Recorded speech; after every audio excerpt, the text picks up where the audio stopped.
on the 15th. Teams of 5, if you are from RIT, like all of you are in the room, and you have a team of 5 and you place top 3, you are eligible for prizes. Prizes are pretty cool. Quentin was sharing them with me. I cannot disclose them, but they're pretty hot. Yes. Can I form a team? You can form a team. No. No. Bum, bum, ba-dum. What if I don't do my challenge? Hate to see it. Can we form it? Can all the challenge makers form a team? This challenge. All right, we're gonna move on now.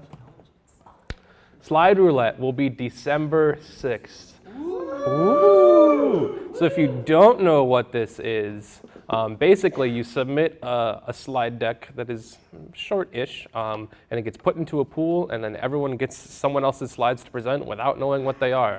They're usually pretty memey. Some of them are ironically memey. Some of them are just perfectly memey. Some of them are not memey enough.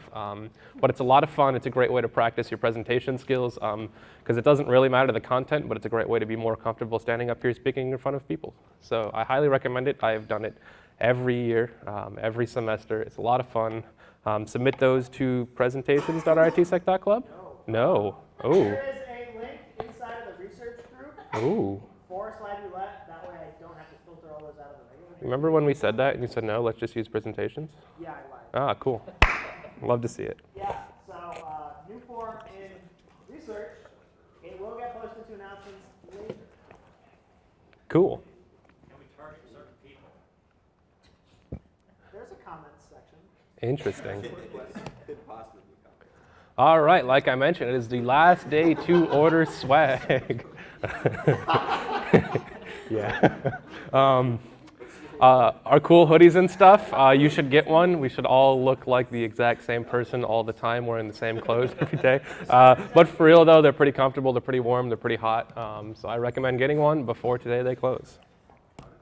Where do we find a link to this? Ooh, you can go to swag.ritsec.club to place your order. That has been blasted in various places on Workplace, in some social media posts, and in newsletters. And if the redirect isn't working, you can go to the link in announcements. Or in the meeting. Woo! Links everywhere. Posted yesterday. Wow, John, really doing your job there. Love to see it.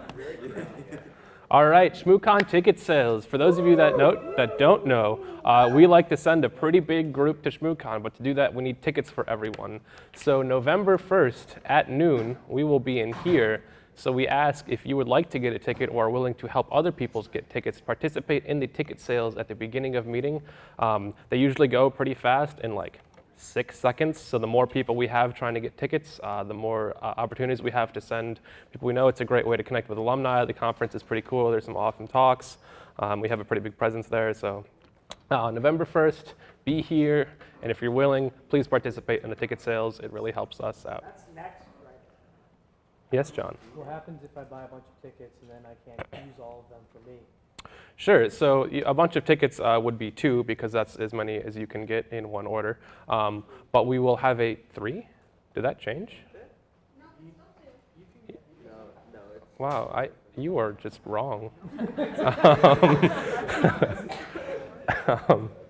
So that's a great question, John. He asked if I have a bunch of tickets and I don't want to use them all, what do? We will have a pool and a list of stuff if you want to go and you don't get a ticket. We will have our people trying to get extra tickets so we can fulfill our list. I think last year everyone that wanted to go did go. We had the perfect amount of tickets. It was pretty cool. So without the help of you guys trying to get tickets, it's hard to do that. So come on through.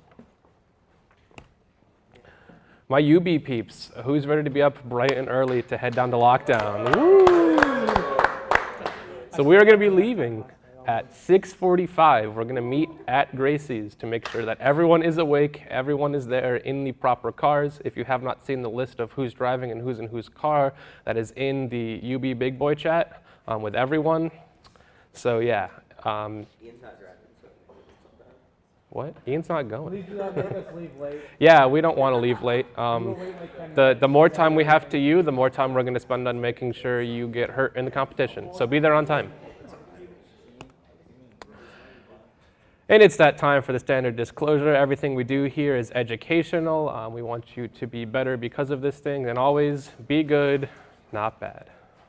Do not So, what? do not evil. Do no evil. Yeah, that works too. All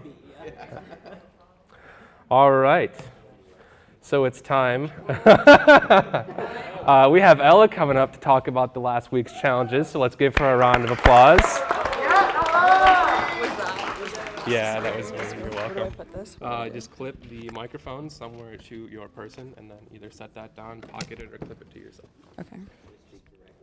ASMR the entire screen. Should I? All right. Is that good? We chilling? Cool. All right. That.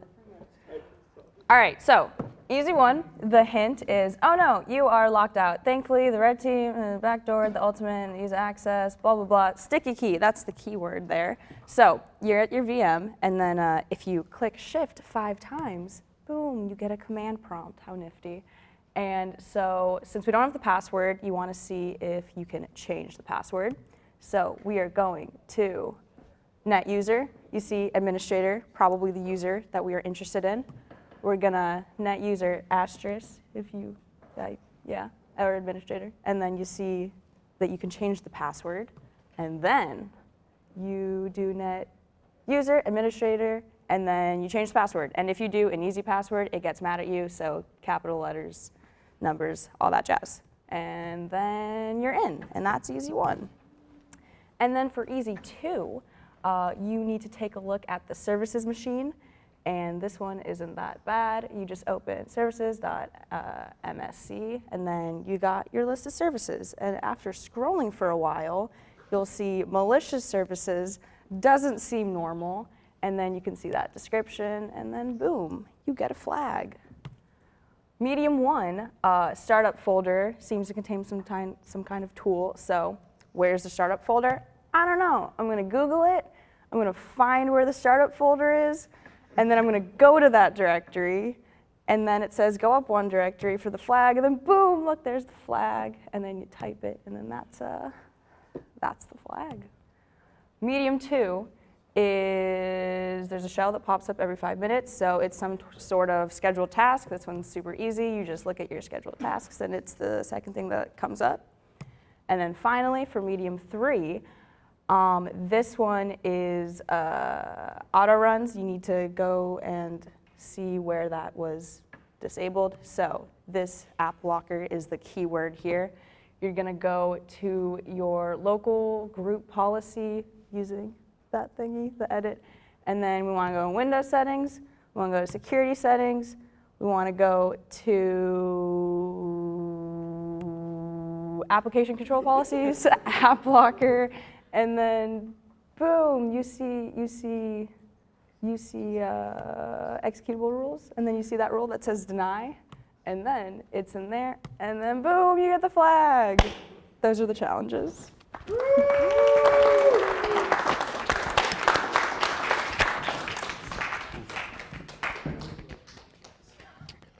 All right, thank you. If you are interested in presenting on a challenge that you have solved from the previous week, please submit them to me or Troy. We'll look them over and then bring you on up here. It's a great way, again, to practice your speaking skills. And now, without further ado, we have a special guest speaker all the way from Palo Alto, Nicholas O'Brien, here to talk about crypto.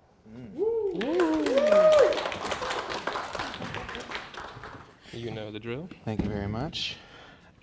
Not Palo Alto, the company. Yeah, the place. The place. It's where I live. There's not even a number. What's happening here? Okay, there we go. Hello, I'm Nick. I was here. A lot of you are new. I was here last year. I work at Facebook. Woo. And I really like crypto. So, what gives me authority to talk about this? Not much. I do like it though, and I think I know some stuff about it. I also do it at work too, so yeah. Okay, let's start with the basics. So, what many people might think about cryptography can usually be subdivided into like different sections. So that way, like you can just talk about specific parts of the whole field as opposed to just like nebulously just saying cryptography, math, right? Or even if you just say crypto nowadays, people think you're talking about currency. Doesn't make any sense. But so here we have like an overarching thing, which is kind of like not used that much anymore, but there is technically the term cryptology, which includes both like what you'd usually think about cryptography, but also cryptanalysis, which is more of like the offensive side of cryptography, which is a thing. It's kind of cool. So, and then we're gonna talk about more of like the cryptography focus, but we are going to touch on some of the cryptanalytic stuff. So, let's talk about symmetric ciphers, okay? So, when dealing with like encryption, right, your goal is to keep data confidential to certain parties. And one of the easiest to understand ways of doing that is that all of the parties who need to have access to this data is with a shared key, right? And we call this a symmetric key. It's the same key across all the different people that want to have access to the data. So we have two different types of symmetric ciphers. We have stream and block. And not to get too into the weeds here, but block will block up the data and encrypt each block, whereas stream will create a stream of like random bits and then encrypt the data with that, right? So easy to remember. Block makes things into blocks. Stream uses a stream. So it's not too crazy. We have some examples of ciphers here. So AES is technically a block cipher, although not to get too crazy here, it can be used as a stream cipher. A one-time pad, which is something that probably comes up in like CTF challenges occasionally, or like more in academic settings, to be honest, where you just create a random number or create a random key, and then you're just like, XOR. That's my encryption. And XOR provides like a decent amount of like interesting security rules around that, as long as you can guarantee that key is random. Yes, and like just as a side bit about quantum computing, technically AES is more resistant than other systems that we're going to talk about later because of the symmetric quality. The attack on it is less severe. So then we have some insecure things that you've probably seen or will see floating around.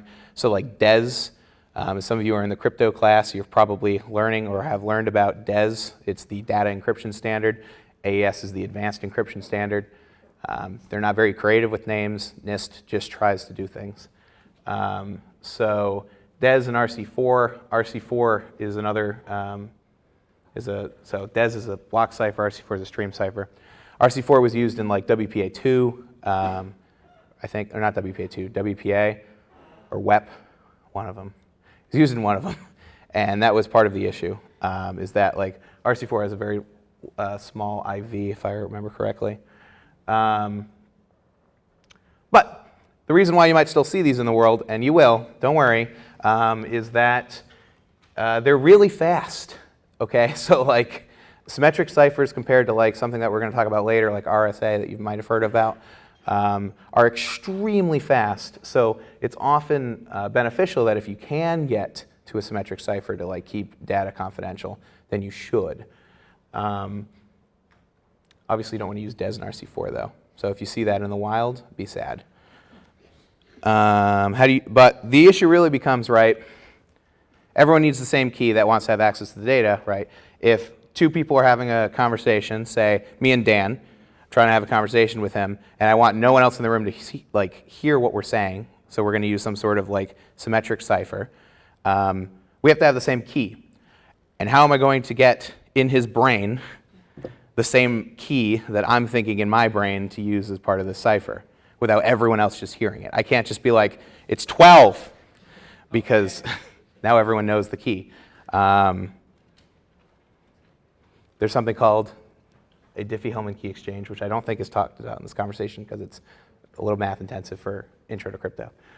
But there are things that use some cool math to basically be able to do that such that no one else can just listen in and figure out what the key is. And we can talk about that later if you want offline. But it is an interesting problem. So then we talk about like the comparison between stream ciphers. I spoke at a high level. Stream ciphers, they do like a bit by bit encryption, right? So I was talking about how like you would just have this stream, like a key stream is what it's called, that is then typically just XORed into the data, and that's how it's protected. That's what a stream cipher is. There's nothing like fancy about it. You just create a long random stream, and then you XOR it in. There's different like systems that are used to create that random stream, but that's what a stream cipher is, block by block for block ciphers, like I mentioned. But there's an interesting issue with that. I probably should have looked at these slides. Okay, I'll talk about it. So an interesting issue with block ciphers is, right, what happens when something isn't the same size as a block? Right, so say like a block cipher is 16 bytes. That's the size of the block, right? You have to come up with the size of it. Well, what if my data is only 14 bytes? Okay, what, like, I can't just use it. I can't just pad zeros, can I? And it turns out that they have padding techniques that you can have, so that way, like, without communicating with the person beforehand, because you don't want to leak what the actual data is, you can somewhat negotiate how much padding you're going to use, because you have to pad to the next block. But this leads to some interesting attacks. So there's something called padding oracle attacks, if you want to Google that later, where like you can actually learn a little bit about the plain text, or what's called just the data underneath, if this padding is done improperly. So not good. And then on top of that, right, what if you have more than the block length, right? What if you have 18 bytes instead of 16 bytes? Well, you might think, oh, I'll just do one block and then I'll do the next block with padding. Problem is that that lends itself to a very interesting effect where like you can actually see if a block of data is the same block of data, right? The initial data that you had that you're trying to protect is the same 16 bytes somewhere else. It's going to be encrypted exactly the same.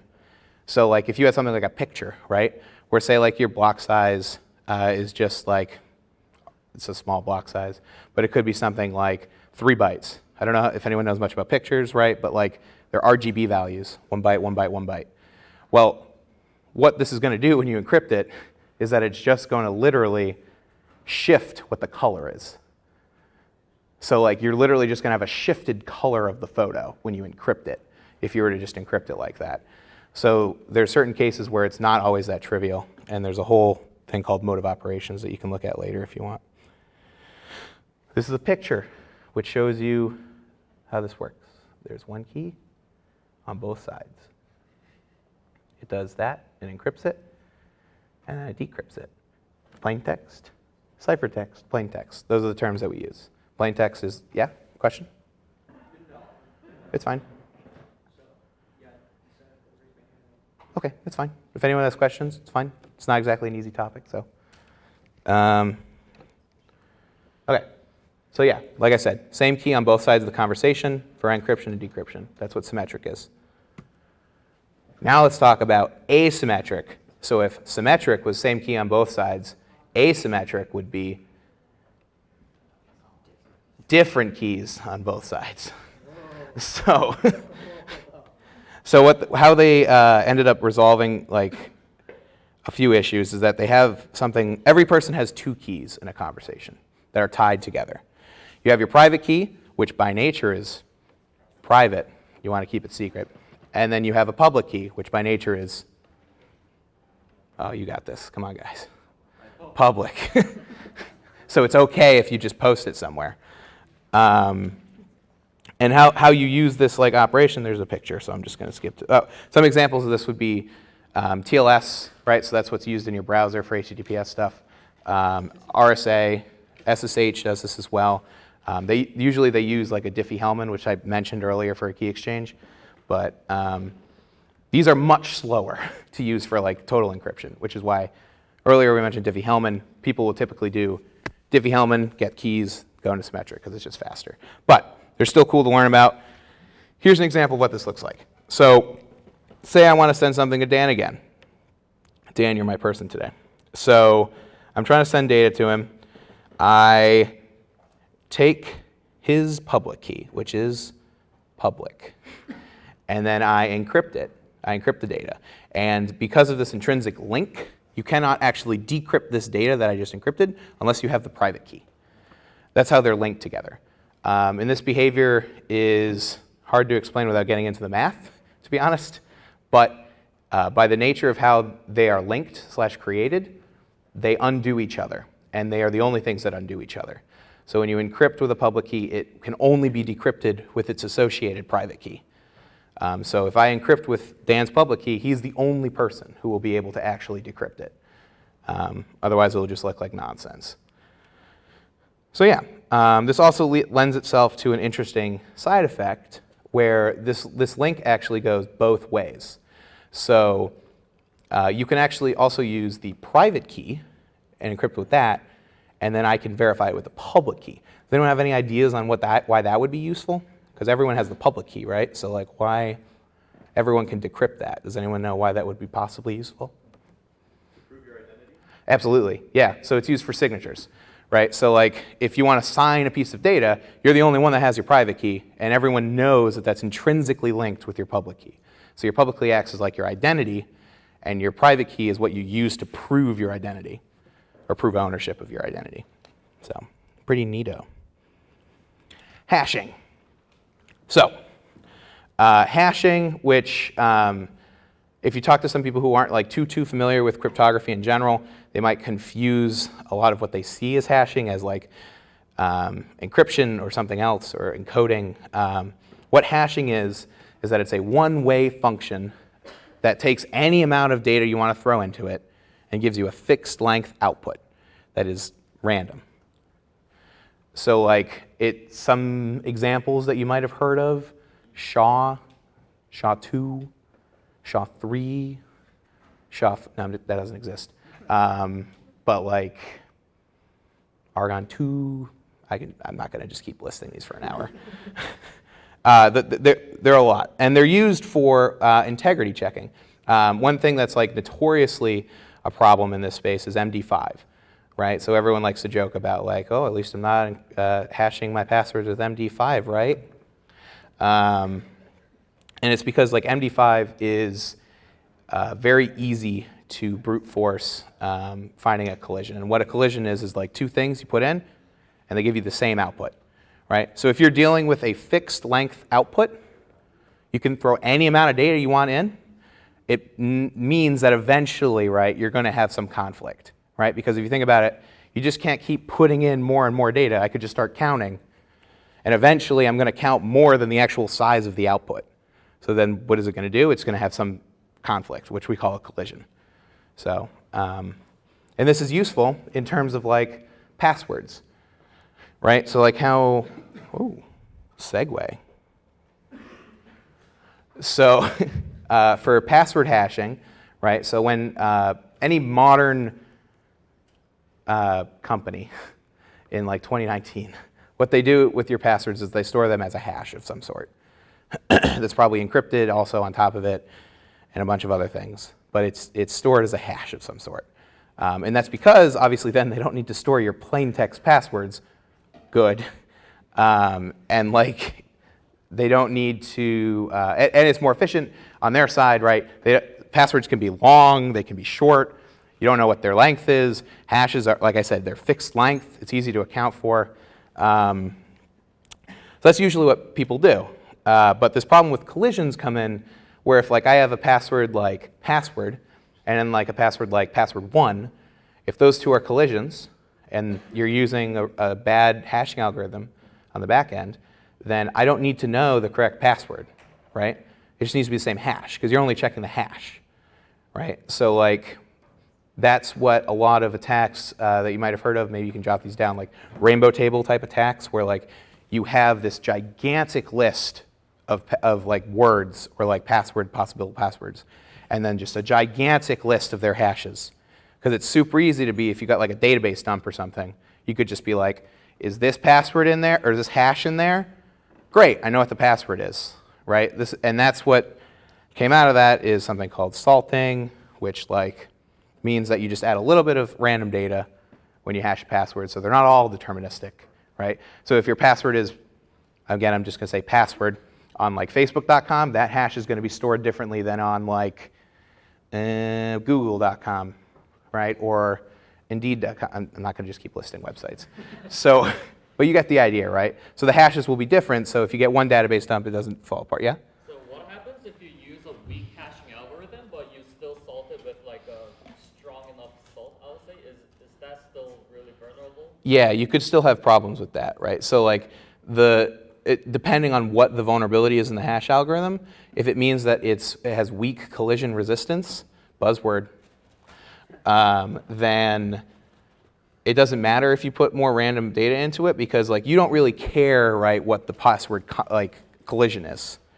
You only care that there is one, right? It doesn't have to be neat, like password 1, right? It could just be like garbage, and that hashes to like a totally sensible password, like unicorns are cool. And they have the same thing. It doesn't matter like how much randomness you put in if the output is still bad. There's a whole talk that you can just do on password hashing. So some good examples of what to use, because there are bad examples of hash functions to use for password hashing, are scrypt and argon 2. These are both, and this is kind of non-intuitive for the first time you're hearing this, you want these to be slow and memory intensive. And that's because an attacker, in most cases, is going to want to brute force this hashing operation. So if you can make that extremely slow and extremely intensive for them, then they're not really going to attack. A lot of people didn't get this initially, even in the crypto community, and like true password hashing standards didn't get started until very recently, like the last 6 years, which in the crypto community, very fast. Because before that, you have things like, and you can see kind of vestiges of this in like Linux, where like you would use like SHA. Yeah?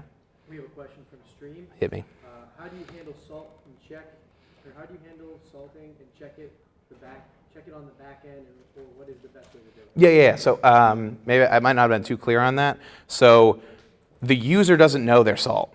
They don't know that at all. It is a completely back-end thing. And typically, a salt is viewed as public in such that like it's not stored in any totally secure manner. You probably obviously still want to have like encryption at rest and basic like server side like mitigations, but like you would just store that salt value in that database next to that password hash. You could also put it in a different database, but usually the salt's only adding a little injection of randomness, so it's not deterministic. It's not like a secret key, which you can also do. People have very crazy password hashing stacks. But I was going to say, like in Linux, they have, or they had, I don't know if they still have it, SHA as one of their password hashes. And SHA was built to be extremely fast, extremely lightweight, and very good at integrity checking. But we don't necessarily care that much about being extremely fast and extremely lightweight. In fact, we don't want it, right? Like I said earlier in password hashing. But people were like, hashing, that's the same as password hashing. So I'm going to put that in Linux. And thus we have that. Downside is you have to control all those things also. So like the things like memory, how much memory you're using, like, okay, we're back. How much memory you're using, CPU stuff. There's like scrypt has like 7 parameters. If you pass something into SHA, it's like 1, right? You just pass the thing you want to hash. But like scrypt's like, okay, well, how many cycles do you want? How many times do you want to run this? Like, how much RAM do you want to use? How many processes? Like, it just gets ridiculous.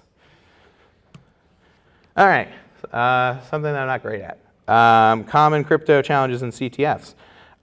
So, way back in time, there was something called Caesar ciphers, obviously from like the Roman era by the name.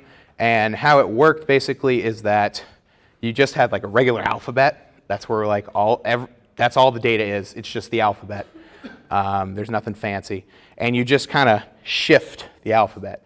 So something like if your message was ABCD, maybe now it's BCDE, and that's a shift of 1. And that's what a Caesar cipher is. It's also called a rot cipher sometimes, or rotation cipher. And like, yeah, it's very, very common. Newspapers also put that in there to be like, oh, little challenge puzzle. Substitution works on a very similar principle, but instead of just shifting, you just have some arbitrary map of letters, right? So maybe A goes to C, B goes to D. And the way that you would so preface for Caesar cipher, how you attack that is that you just shift it all of the possible values. There's only 26. So I hope any computer that you run that on is going to be able to go through 26 possible things. Substitution, it bumps up a little bit, but that also you're going to want to do a brute force, but there's something called frequency analysis. So the English language, if you know what language the data's in, has a certain distribution of letter frequency, and you could just find that online. You can just be like, Python dictionary letter frequency English, and then it'll go here's a dictionary, boom, E's really popular. So that's how substitution usually attack that. Or again, that's the one that you're just mapping letters, and then you're just going to find the map, and then that's the key. In these cases, that's the key. The rotation number, that's the key in Caesar cipher. The map of the letters, that's the key in substitution cipher. Affine or affine cipher works by doing a little bit of math, woo. And if you remember, think back to your Algebra 1 days, there's something called a linear function. Getting a little crazy here. So you're going to take a coefficient, it's going to be multiplied by x, and then you're going to add a constant. Anyone remember this? Anyone think about this? Totally. mx plus b? No? All right. So there's a thing called linear functions, and that's how they work. It's just a constant times x plus a constant. And you do that, and if you do that mod 26, and mod is a wrapping function, that's kind of hard to go over, but basically, if you do anything mod 26, for example, then all the possible values will be 0 through 25. And if say mod 1 mod, or that's a bad example. 1 mod 26 is 1. 27 mod 26 is 1. It just wraps. And you can do really large numbers with that. But basically what you do with an affine cipher is you just plunk in any linear function you want, and then you do mod 26. And that's the affine cipher. These are a little bit harder to do, but still, we're not dealing with that many possible combinations of the key, because these all have to be integers, because we're dealing with numbers 1 through 26 or 0 through 25, right? The English alphabet, because we're dealing with English most likely, is not big. So all these possible combinations will just be permutations of the first part, which is the first coefficient, times the second part. So it's 26 times 26. I don't know what that is. But it's not big. Anyone's computer can do that. Encoding. Does anyone know the difference between encoding and encryption? Oh, Chris. Yes. Okay. Yeah, basically. So encoding doesn't use a key. So the key for encoding is knowing the encoding. So the example is base 64. You've probably seen that, where it's just it looks like a bunch of stuff, and then you sometimes see some equal signs at the end, and you're like, that must be base 64, hopefully. Got burned by that a few times. But yeah, so it's usually just another way to represent data. So you could put something as ASCII, right, which is a very traditional 7-bit representation of stuff. Or you can do Unicode. These are all terms maybe you've heard. They're just different ways to represent data. Yeah, that's all it is. It's just a different way to hold it. People like base 64 because then you could put anything in there, and it's just it's a string now, right? But before it was a movie, and now it's a gigantic string. I'd mentioned padding problems before. So one of the ways that you can run AES is in something called cipher block chaining mode, and that solves remember I said the multiple block problem, right? And this basically results in you having to handle padding, as I mentioned, and people mess it up. So when people mess up padding with AES, you can find out a lot about the plain text and work your way back from there. RSA also needs padding. So RSA is one of our asymmetric ciphers, very popular, needs padding. And yeah, you can mess that up too. Basically anywhere with padding is scary. Not necessarily bad, but just scary. And we have cool pictures. Oh, there's examples. Oh, that's so much easier. Yeah, so we have plain text, and then I don't know what that is. And then there's like what a linear function is, and then we mod it, and then there's ciphertext. Oh, I see, this is okay, cool, I can read. So, but yeah, that's what I described, kind of. Oh, cool, we were talking about the difference. Yeah, so encoding, remember there's no key, and it provides no security, right? None. Like, as soon as someone knows, like, what that is, which is usually moderately easy to brute force what that encoding scheme is, unless it's custom, and that's security through obscurity, which is not necessarily good. Yeah, it's not like a security mechanism. It's for like different ways to handle data. There's hashing, right? That's the one-way transformation of data. It goes one way. You can't reverse it. Encryption and encoding, reversible. Hashing, not reversible, right? Given a password hash, you cannot just get the password. You have to brute force something that collides with the password hash. Encryption. It's actually securing the data, and it uses a key. And you need to somehow make sure that everyone has the keys that they need to encrypt it. Either if that's symmetric, where it's all the same key, asymmetric, where they're all different. Boop. Attacks.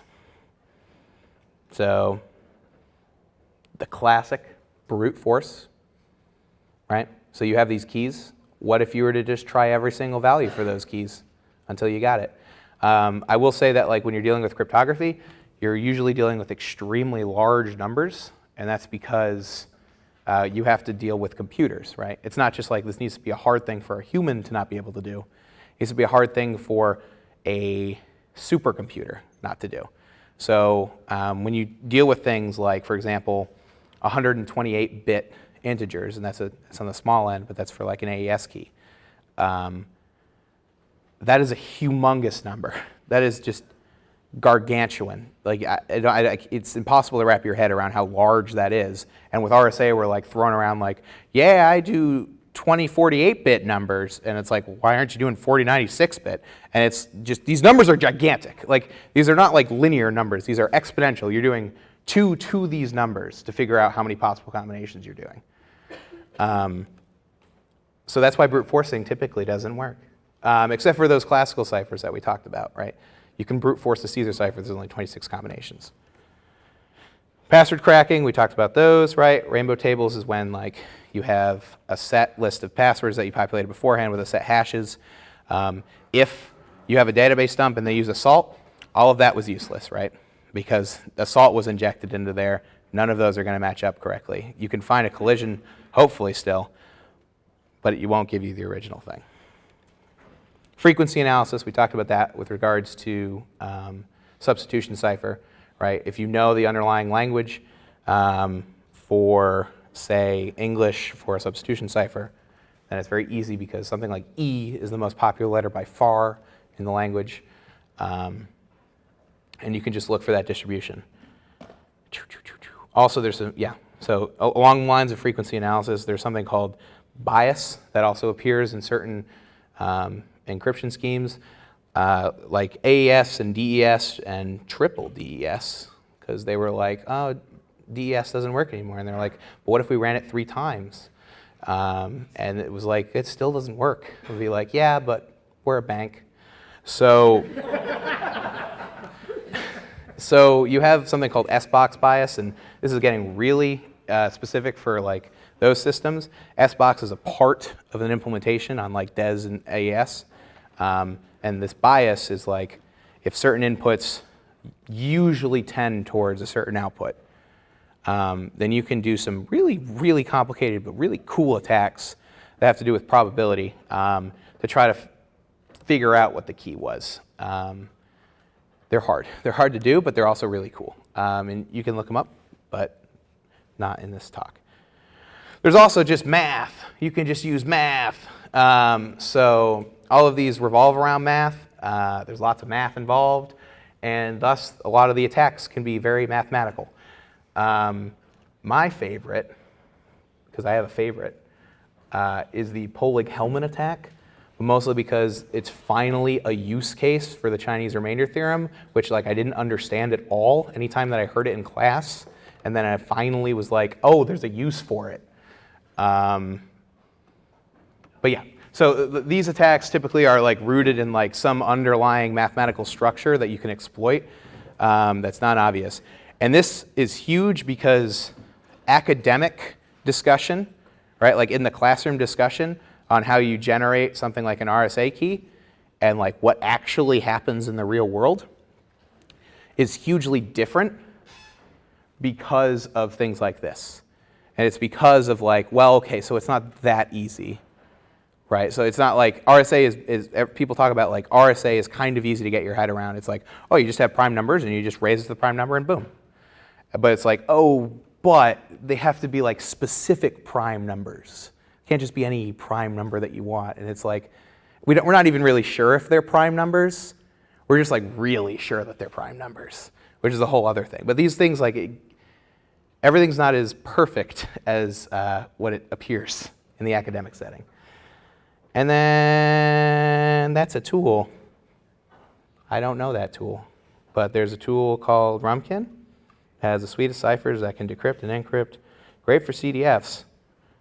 And this week's demo? I'm not sure about Rumkin. All right. Bad intel. Bad intel. My bad. It's a good tool. All right. Multiple people have vouched for this tool. It is a good tool. Now we're getting into some really interesting stuff. So if you're like, hey, I'm a nation-state threat actor, then there's something called sidechannel attacks. So, so how this works, and yeah, should be nerfed in the next patch because it's kind of pointless to like defend against. It's really hard. Is like if you have physical access to some of these machines, you can do a lot, right? Like technically you need to load the key into a register at some point, right? So you could just look at the fucking values. Oh God, I swore on screen. You could just look at the values of like the register through like just actually looking at the transistors being like, or the flip-flops being flipped a certain way, right, in the transistor. It's insane, right? Like what are you supposed to do? And there's some ideas that we have like, this is like a power analysis type attack over here, where like if you raise something to a certain exponent, one cheeky way that people like to do that is like, well, I can do a computer science thing where I just like look at every bit in the exponent, and that's the ones that I use to like do this really efficiently, and I'm super cool. I got the big brain. And then it turns out though, those no-ops in between the bits that you're trying to do this on are pretty noticeable in power spikes. And then that literally forms what is like the bits. Like where you see those peaks, those are ones in the key. And then where there's not peaks, those are zeros. Like it's very easy to tell, like, well, easy as in I'm super cool and I have direct access to this box and I have like a fucking machine hooked up to your motherboard, poking it. And there's some like not direct access. You can do some RF stuff, which is a little bit harder, but it's nation-state level attacks typically. Yeah, that's all I gotta say that. Oh, you might talk about a little bit of this in like Ziming's class. It's very similar to like covert communications, because sometimes these side channels are used for covert communications. Ziming Zhao is a professor here, I think, still? Yep. Yeah. But yeah, you can talk to him about side channel and covert communication stuff, or there's plenty of actual people in the club that also do some interesting stuff.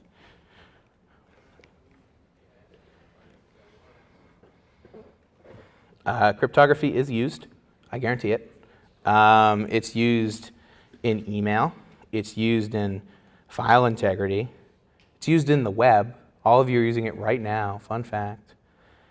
And, oh, wow, steganography. Okay, throwing that in there. So like steganography, real quick. So like sometimes you could do, oh, never mind. Okay, covert communications. So this is the entire class in one slide.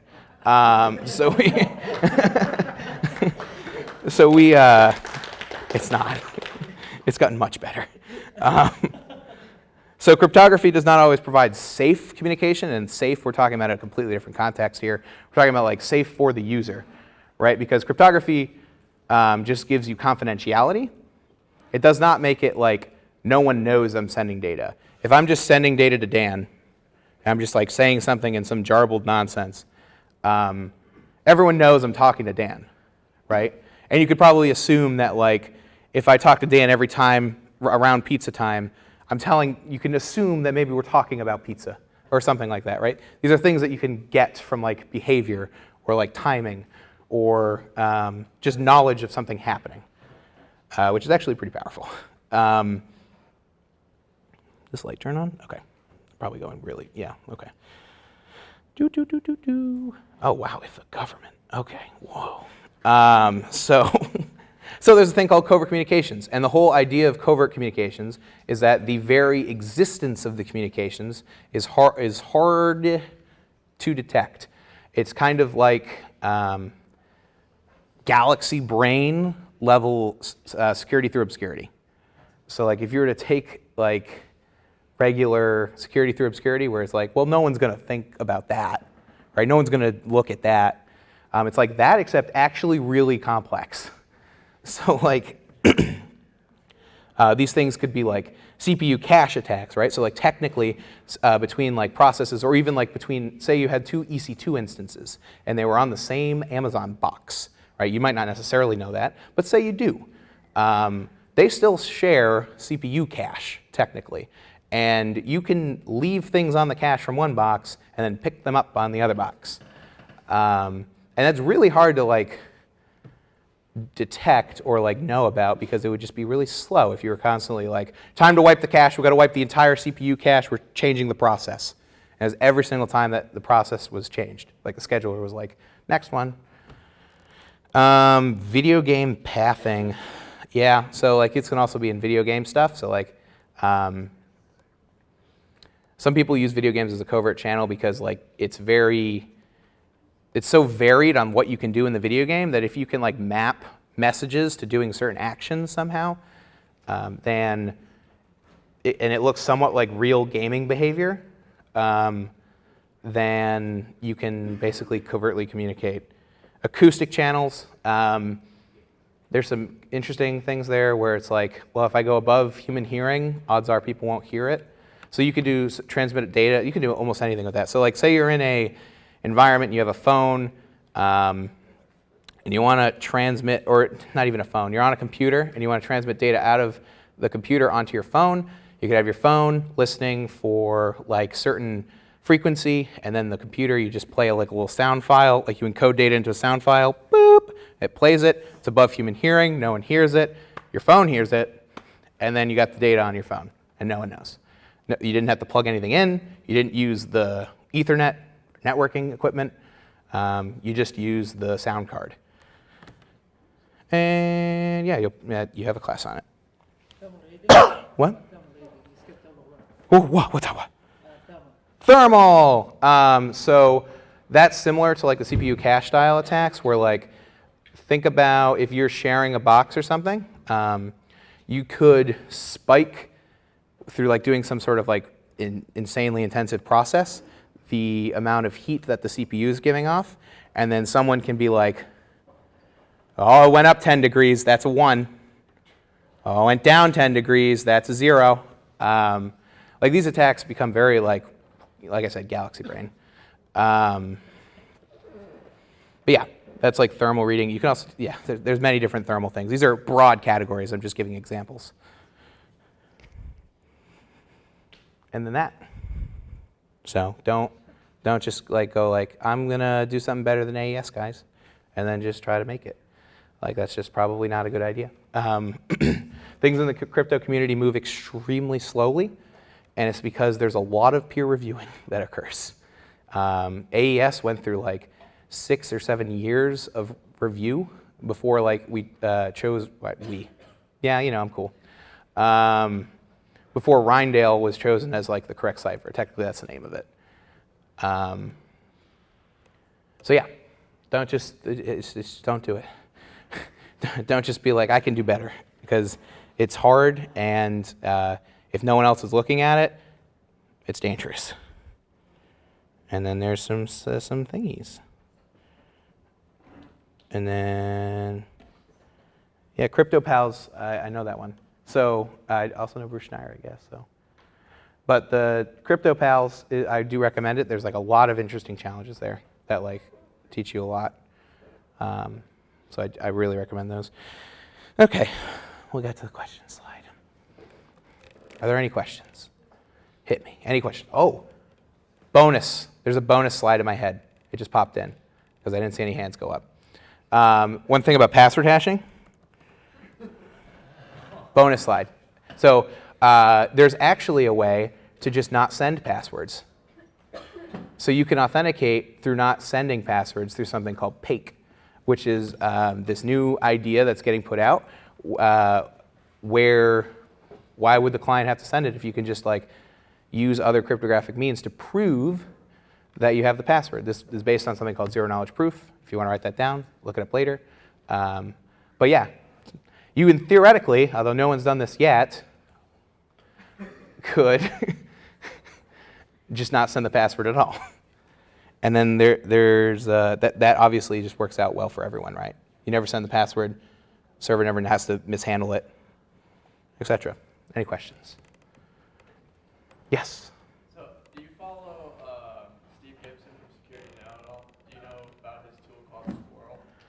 I have heard of Squirrel. What are your thoughts? I haven't spent time to look at it. Okay. I had like, I felt like, what's the word? Like suspicious of it, to be honest, but I haven't looked at it, so I don't know. I haven't looked at it enough. Any other questions? Any math questions? Oh, yes. Not math, but if you can say, what are some kind of crypto-related mistakes or misimplementations that you have seen? Oh, okay. Not current employer. So, yes. So for the stream, hello stream. Troy asked if I could share any like things that I've seen, like crypto mistakes at previous employers that I've seen that are like interesting. So one big thing, and I didn't even touch this because it's a big field. There's a lot of things in this field, but there's something called an IV or an initialization vector, which is just basically a random value that you pass in as part of like encryption. And it kind of works like a salt, so to speak, where you're just injecting a little bit more randomness into it. Ruthless. Okay, you're just injecting a little bit more randomness into it. Sorry, stream.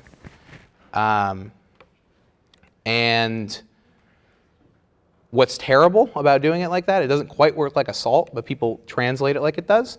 So they'll just keep the same IV for everything. And sometimes they'll just put it in the code. Like they'll just be like, this is now the IV. And what that, I can't, like I had to explain the attack, but like what that means effectively is that you're not encrypting. Because you can just XOR two things encrypted together, and if you know one of them, then boom, you got the plain text, you got the key, you're done. All the stuff you just encrypted, gone. So like, or it's not deleted, but like now it's known. The data is known. So static IV usually happens using a regular hash function instead of a password hash function. I touched on that a little bit. Mishandling like key rotation and like key handling. It's a hard topic. So you can't just Diffie-Hellman every single time. That doesn't work. There's no state. So like you have to somehow have key management. And like, thank God that AWS KMS now exists. So there's some realm of something that could be standardized. But like before that, it was just the Wild West, where people were like, "Do I put the key in the code?" Which like, no, don't do that. It's bad. Also, don't put the keys on disk. Key management in general is an interesting topic. But yeah, so I guess that's some of them. You got another question? Hello, stream. Do people in the industry use PGP? And why or why not? Yeah, people. So I've used it at. Have I used it yet at work? So I've used it at my first two, like my first two internships. I used it. I don't currently. Personally don't currently use it. I bet we probably do. Yeah. Follow up. What is PGP for people who don't know? Yeah. So PGP, pretty good protection, privacy, one of the two, is basically like this encryptment suite. Ooh. This like suite of like PKI like infrastructure that you can use to basically have that. Like, remember, like we had signatures and like asymmetric type stuff. GPG gives like a common libraries, common infrastructure for that. So like you can use, and I'm saying infrastructure in a general sense, but like it can be used to generate your public and private keys and then be like, hey, Choi, here's my public key. And one of the main things with PGP is that it's built on what's called like a web of trust, because that initial interaction you have to accept on face value. Because I have to at some point give him my public key, right? There's no way that he can just verify my signature if he doesn't have it. So that's one of the big PGP like things, which is, I mean, it's decently mitigated, right? You just blast your public key everywhere, and then like most likely it hasn't been tampered. Some people just go out of band, right? You don't need to post it on the internet. You could just be like, here it is as a paper, as a piece of paper. But yeah, so it provides a lot of PKI stuff that allows for like identity management and like, yeah, it's used a ton in like reporting and like news reporting. News reporters use PGP, GPG, which is I think the GNU equivalent, and like Signal. Yeah, they're very into that stuff because they don't want their sources to get burned. All right, we got one more and then we'll cut it off. Okay. A little over time. Have you heard about Time AI from Crowd Sterling? Yeah, I have heard it. For those uninitiated, at Black Hat this year, I didn't go to Black Hat. I was at DEF CON instead. There was a presentation from a company called Crowd Sterling about how they used Time AI and the magic of music to their chief technology officer, who is a composer, was able to figure out that some Da Vinci code in like Mozart's symphony, which led him to inspiration into like Time AI advancements, which then gives rise to being able to break all public key crypto. And then they got booed off the stage. And then they tried to sue. They were a sponsor, and that's why they got the talk, from what I've heard. And they recently, I think, follow-up, I don't know if anyone saw the follow-up, they were like, hey, look, we can break a RSA 512. See, told you we could do it. But like, people in the, like, we've been able to break RSA 512 since, like 2014. We've been able to, you can spin up an AWS instance and break RSA 512. That's another example of something that you could be seeing in the wild. Symmetric key lengths and asymmetric key lengths are not the same thing. They are very different. So 256-bit RSA, AES is way more secure than 256-bit RSA. In fact, I don't think you can even do 256-bit RSA in a normal library. I know Java is the only one that I know of that allows you to go down to 512 still. But yeah, sorry, sidetrack. Yeah, so hogwash is what that is. Yay! Thank you for coming to my TED Talk. Thank you. Nice job. That's it. Hey, Troy, what's the challenge like? Yeah, so the challenges are posted. We don't have a VM this week because it is crypto. All of the challenges you can find at flex.rtsec.club. If you have any questions, just yell out my name.